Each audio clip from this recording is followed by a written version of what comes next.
They don't look dangerous, they look kind, overly kind. The ones who carry everyone's pain, who say yes when it breaks them, who apologize for simply existing.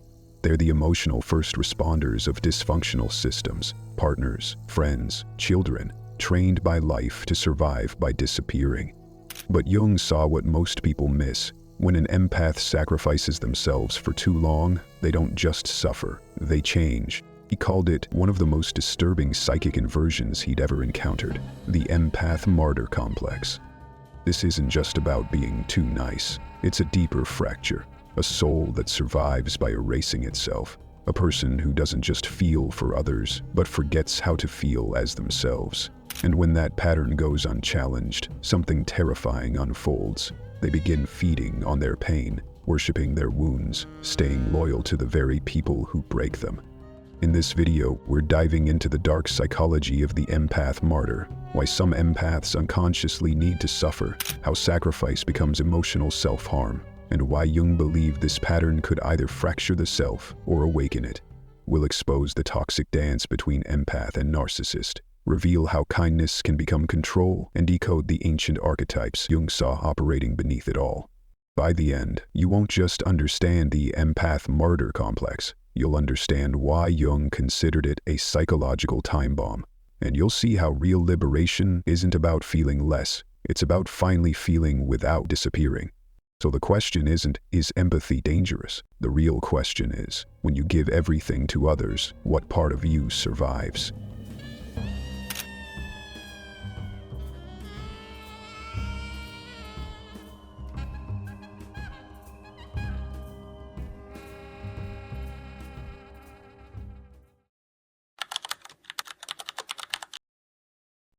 This isn't about being kind, it's about survival through sacrifice. The empath martyr doesn't just feel for others, they bleed for them. On the outside, generous, nurturing, reliable. But beneath, a fractured self fused with the role of rescuer. What starts as compassion mutates into compulsion. What feels like love becomes a survival script. Be needed or disappear. It often begins in childhood, where love was earned, not given. A child learns that being helpful means being safe, so they suppress their needs, they smile through chaos, and as adults they become addicted to fixing others. They say yes when they're screaming no, they give until they disappear, and call it virtue. Psychiatrist Dr. Judith Orloff describes empath patients who give so relentlessly, they collapse, physically, emotionally, spiritually. One nurse she treated, Claire, worked 70-hour weeks, cared for a dying parent, and endured a toxic marriage. She whispered, "If I stop helping, I feel like I disappear." That's not poetic, that's identity erosion. Carl Jung saw this as psychic possession. The archetype of the wounded healer consumes the ego. The person no longer lives, they perform self-erasure. They think love is suffering, that being good means bleeding quietly in the background. But here's the shadow truth. Their giving often hides a silent plea. Maybe if I give enough, someone will finally love me back. That unspoken need can turn their selflessness into emotional bargaining. They don't manipulate with cruelty, they manipulate with expectation. When the love doesn't come, they collapse, not because they were used, but because they gave from emptiness, hoping it would be filled. This is the tragedy, not that they feel too much, but that they believe they must vanish to be loved at all. And unless they awaken, they don't just risk burnout, they risk total psychic collapse. Because no one can wear the mask of selfless perfection forever. When it breaks, it doesn't reveal peace, it reveals devastation. The relationship between the empath martyr and the narcissist is one of the most tragic yet eerily magnetic psychological pairings ever observed. It is a dance of opposites, one who gives too much, the other who takes without end. But underneath the surface, they are not opposites at all. They are mirrors, reflections of the same wound, formed in different directions. The empath was taught to survive by disappearing into others. The narcissist was taught to survive by dominating others. One seeks love by dissolving boundaries. The other seeks safety by erecting walls of grandiosity. What connects them isn't balance. It's trauma, mutual, invisible, and deeply entangled. Carl Jung believed that what we reject in ourselves often becomes magnetized in another. This is what he called shadow projection. The empath projects strength and certainty onto the narcissist, mistaking their arrogance for safety. The narcissist, in turn, projects vulnerability and emotional depth onto the empath, exploiting it to regulate their own fragile ego. Neither sees the other clearly. The empath sees a broken child to be healed. The narcissist sees a supply of devotion to be consumed. Together they form a loop that feeds off silence, guilt, and the unspoken belief that love must be earned through suffering. Real-life examples of this pairing are everywhere, especially in codependent romantic relationships. One case, described by clinical psychologist Dr. Ramani Durvasula, involved a woman named Lena, a therapist herself, who married a man with narcissistic traits. For 7 years, she made excuses for his cruelty, telling herself he just doesn't know how to express love. She gave more, explained more, softened more, until she no longer recognized the person she became. He in turn accused her of being too emotional, too intense, too much. When she finally set boundaries, he said she was abandoning him. It wasn't love, it was emotional vampirism, and she had been trained to offer herself willingly. The empath martyr, when paired with the narcissist, doesn't realize they are choosing the familiar wound. They confuse the feeling of being drained with the feeling of being needed. Jung warned about this fusion. When the self has not individuated, it seeks out relationships not to grow, but to reenact the past. The empath believes, if I can finally heal someone like my mother, my father, my first love, then maybe I'll finally matter. The narcissist senses this hunger and responds with breadcrumbs of validation, just enough to keep the empath hooked, never enough to nourish them. This is not connection, it is emotional captivity. And yet, both parties believe they're right. The narcissist claims victimhood when the empath finally breaks. The empath questions their sanity for wanting to leave. It's a system built on shame. And the most haunting part? The empath often becomes addicted to the very pain they're trying to escape. Their identity becomes fused to the belief, if I just love harder, this will stop. But it doesn't, because in this relationship, the more they give, the more they disappear. What Jung feared most about these dynamics wasn't the pain, it was the unconsciousness. The empath thinks their sacrifice is love. The narcissist thinks their control is strength. Both are wrong, and until one awakens, the cycle repeats, quietly, violently, beneath the surface. We think of gaslighting as cruelty, loud, cold, manipulative. But sometimes it sounds like care. Sometimes it is care, given with invisible strings. That's when it gets uncomfortable, because the empath, especially the martyr, can become a covert manipulator, not from malice, from survival. They don't gaslight by yelling, they gaslight by giving too much, too often, and always expecting something silently in return.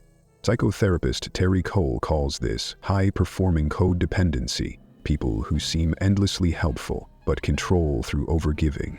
They anticipate needs no one asked them to meet, then expect loyalty, gratitude, or emotional closeness in return. When it doesn't come, they don't lash out, they withdraw, go cold, collapse into guilt-laced silence, and the people around them start to question themselves. Did I do something wrong? That's emotional distortion. That's gaslighting by the empath. Picture this. Sarah handles everything for her partner Mark, his meals, his calendar, his crises. He never asked, but when he forgets to say thank you, she pulls away. It's fine, she says. I just thought you'd be more present. Now he feels guilty, confused, like he failed someone who only gave, but beneath her kindness was a silent contract, one she wrote alone and expected him to sign. As Dr. Gabor Mate warns, compulsive helping is often a trauma response, a desperate attempt to matter, to not be left behind. And Jung would call it shadow possession, when the empath, so obsessed with being good, represses their need for power, validation, even anger. It leaks out as moral superiority, as emotional scorekeeping, as guilt masquerading as love. This isn't judgment, it's awakening, because no matter how gentle the voice, gaslighting is still gaslighting. And the healing doesn't begin when others give back. It begins when the empath asks, why do I only feel safe when I'm needed? And who am I when I stop giving? At first glance, the empath martyr and the dark empath seem like polar opposites. One sacrifices everything for others, the other uses empathy to manipulate and dominate. But if you look deeper, through the lens of Jung's shadow archetype, you'll find something unsettling. They may be two expressions of the same original wound. The difference is not in their trauma, but in how they weaponize it. The empath martyr internalizes their pain. They absorb it. They make themselves small, helpful, invisible. Their fear is abandonment, so they overextend, overgive, and override their own needs to earn love. The dark empath, on the other hand, externalizes their pain. They don't want to be left behind either, but instead of disappearing, they control. They use their hyper-attunement to others' emotions not to help, but to influence, manipulate, or even punish. Their fear isn't just abandonment, it's powerlessness. This distinction is supported by research from psychologist Paul Ekman, a pioneer in emotional recognition. He found that individuals with high emotional intelligence can fall into two psychological tracks. One path leads to compassion and ethical awareness. The other, if paired with narcissistic traits, leads to manipulative empathy. In simpler terms, the same skill set that makes someone a healer can make them a predator. What determines the direction isn't the empathy. It's the self-awareness and ethical compass behind it. Let's ground this with a real-world example. Imagine two co-workers, Mia and Ava. Both are emotionally perceptive. Mia, the martyr empath, notices when her team is stressed and silently picks up extra tasks. She never complains, but grows bitter when no one acknowledges her effort. Ava, the dark empath, also sees the stress, but instead she offers to help in highly visible ways that make her look indispensable. She reads the room, says the right things, wins trust, and uses that trust to position herself as the glue of the team. When someone challenges her, she shifts blame subtly, always keeping her image intact. Mia erases herself to feel needed. Ava reads others to stay powerful. Both use empathy, but one becomes invisible, the other untouchable. Author and EQ expert Daniel Goleman in Social Intelligence writes, "Empathy is morally neutral. It is the capacity to understand the emotions of others. But what one does with that understanding determines whether it heals or harms." This insight echoes Jung's work on shadow integration. Both the empath martyr and the dark empath have denied parts of themselves. The martyr denies their anger and desire for control, while the dark empath denies their vulnerability and capacity for care. Both are fragmented, both are compensating. One uses submission, the other uses strategy. The darkest truth? These two roles are not static. Many empaths shift between them, especially under stress or betrayal. A martyr may snap, become cold, calculating, and momentarily adopt dark empath traits as a form of psychological survival. Conversely, a dark empath may crumble when they can no longer maintain control, exposing the raw wound underneath. That wound is usually the same. I was never enough just being me. Jung warned that if we don't bring the unconscious to consciousness, it will control our lives, and we'll call it fate. The empath, regardless of form, must confront this reality. Empathy is not inherently pure. It is a power, and like all power, if it's not held with awareness, it will act itself out in shadows, either through self-erasure or subtle domination. Carl Jung once wrote, "Until you make the unconscious conscious, it will direct your life and you will call it fate." In Jungian psychology, our behaviors aren't merely personal quirks. They're expressions of ancient archetypes that live deep in the collective unconscious. And for those caught in the empath-martyr complex, three powerful archetypes seem to take center stage in their inner theater: the wounded healer, the divine victim, and the shadow rescuer. These are not roles we consciously choose, but if we don't recognize them, they begin to live us. First comes the wounded healer. This is the archetype of the person who, having endured deep emotional injury, devotes themselves to healing others. It sounds noble, and it often is. But when unconscious, the wounded healer starts to externalize their own unmet needs by fixing everyone else. Instead of facing their own pain, they project it outward and seek redemption through others' recovery. Jung warned of this dynamic in his lectures at the Zurich School of Analytical Psychology. The doctor is effective only when he himself is affected. In other words, true healing comes not from avoiding your wound, but by integrating it. The martyr empath, however, often bypasses this. Their entire identity is wrapped around the idea that my pain has purpose only if I use it to save others, but in doing so, they never save themselves. Then emerges the divine victim. This archetype is subtle but corrosive. It whispers, I suffer more than anyone, and therefore I am more pure. The divine victim doesn't seek power through aggression, but through moral elevation. It finds meaning in pain and superiority and sacrifice. In toxic form, it refuses healing because the identity of the one who endures becomes too sacred to surrender. In relationships, this plays out as emotional martyrdom. The empath who constantly gives, quietly suffers, and then resents others for not noticing. But the victimhood becomes a kind of spiritual currency, a quiet manipulation dressed in sainthood. Jung would classify this as a failure to individuate. The person is stuck in a loop where pain equals virtue and healing feels like betrayal. Finally, we meet the shadow rescuer. On the surface, this is the helper, the fixer, the problem solver. But in the shadow, this archetype rescues others, not to empower them, but to remain indispensable. This is the empath who says, let me help you, but what they really mean is, let me stay in control. Clinical psychologist Dr. Stephen Karpman famously mapped this dynamic in his drama triangle, identifying the rescuer, the persecutor, and the victim as interchangeable roles in dysfunctional emotional systems. The empath martyr often toggles between these, rescuing others to gain a sense of value, feeling victimized when not appreciated, and subtly blaming those who don't accept the help they never asked for. Beneath it all lies a hidden truth. Rescuing others is sometimes a way to avoid rescuing the self. Jung believed that archetypes, when unconscious, possess us, but when made conscious, they integrate into personality. The wounded healer becomes a wise guide, not a bleeding savior. The divine victim transforms into the survivor, someone who has suffered but no longer lives for suffering. And the shadow rescuer matures into the empowerer, someone who supports others without needing to be needed.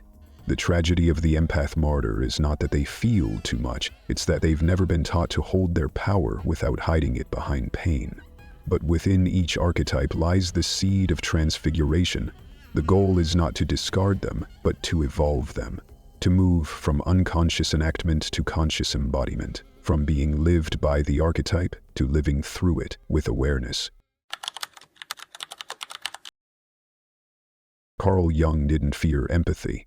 He feared empathy without awareness. He observed that when empaths refuse to integrate their shadow, when they deny their anger, suppress their needs, and call it virtue, they don't become saints. They become fragments, slowly erased by the very people they're trying to save. Jung described this collapse as a failure of individuation, the core psychological process of becoming a whole, self-directed individual. Empaths who don't individuate get lost in emotional fusion. They lose their voice, their shape, and eventually, their will.